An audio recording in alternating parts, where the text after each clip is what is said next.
பிரபல காமெடி நடிகர் கவுண்டமணி அவர்கள் அவங்களோட ஒய்ஃபோட உடலை பார்த்து கதறி எழுதியிருக்காரு அப்படிங்கிற செய்தி சமீபத்தில் வெளியாகி நம்ம எல்லோருக்குமே மிகப்பெரிய ஒரு சோகத்தை ஏற்படுத்தியிருக்கு. என்ன நடந்திருக்கு அப்படிங்கிறதும் இந்த ஒரு வீடியோவில் நம்ம பார்க்க போகிறோம். தமிழ் சினிமாவில் காமெடி கிங் அப்படின்னு எல்லாராலையுமே போற்றப்படுறவர் தான் ஆக்டர் கவுண்டமணி அவர்கள். கிட்டத்தட்ட 700க்கும் மேற்பட்ட படங்கள் நடித்து அதுலேயும் குறிப்பாக காமெடி ரோல்களில் இவர் பண்ணாத ரோலே இல்லை அப்படின்னு தான் சொல்லணும். அப்படிப்பட்ட நம்ம எல்லாரையும் சிரிக்க வச்ச கவுண்டமணி அவர்கள் இன்னைக்கு மனசுடைஞ்சு அழுதுருக்காரு.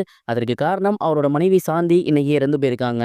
கடந்த சில நாட்களாகவே அவங்களோட மனைவி உடல்நிலை சரியில்லாம ரொம்பவே கஷ்டப்பட்டு வந்திருக்காங்க. இந்த ஒரு நிலையில காலை 10:30 மணி போல அவங்க இறந்து போயிருக்காங்க அப்படிங்கிற செய்தி வெளியாகி நம்ம எல்லாருக்குமே மிகப்பெரிய ஒரு சோகத்தை ஏற்படுத்திருந்துச்சு.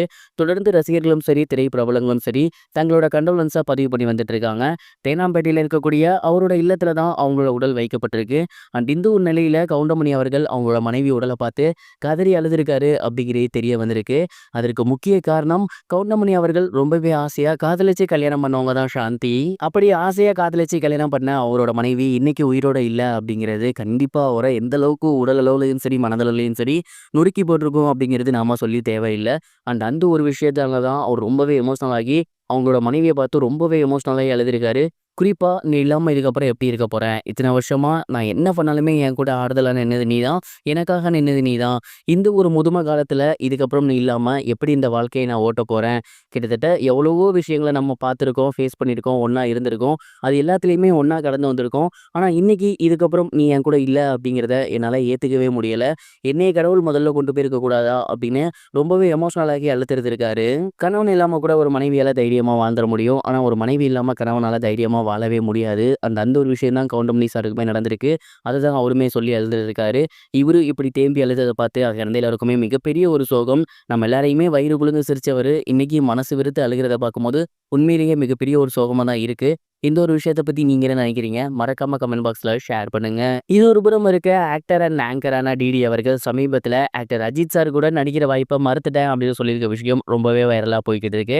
2015ஆம் ஆண்டு சிறுத்தை சிவா அவரோட இயக்கத்தில் அஜித் சார் நடிப்பில் வெளிவந்து மிகப்பெரிய வெற்றி பெற்றிருந்த படம் தான் வேதாளம். இதுல தங்கையை காக்கிற அண்ணனா அஜித் சார் நடிச்சிருப்பாரு. அஜித் சாருக்கு தங்கையா லட்சுமி மேனன் அவர்கள் நடிச்சிருப்பாங்க.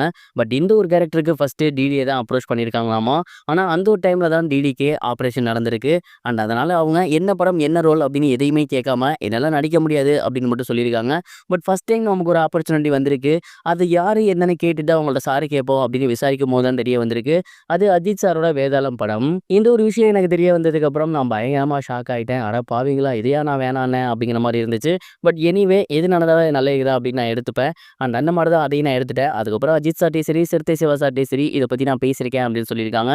இந்த ஒரு விஷயம் இப்போ சோசியல் மீடியாவில் ரொம்பவே ட்ரெண்டிங்காக போய்கிட்டு இருக்கு. இது வரைக்கும் கனெக்டிங் டிவிக்கு சப்ஸ்கிரைப் பண்ணனா மறக்காம சப்ஸ்கிரைப் பண்ணிக்கங்க. உடனடி அப்டேட்ஸ் பெறுவதற்கு நோட்டிஃபிகேஷன் பெல்லையும் கிளிக் பண்ணிக்கங்க.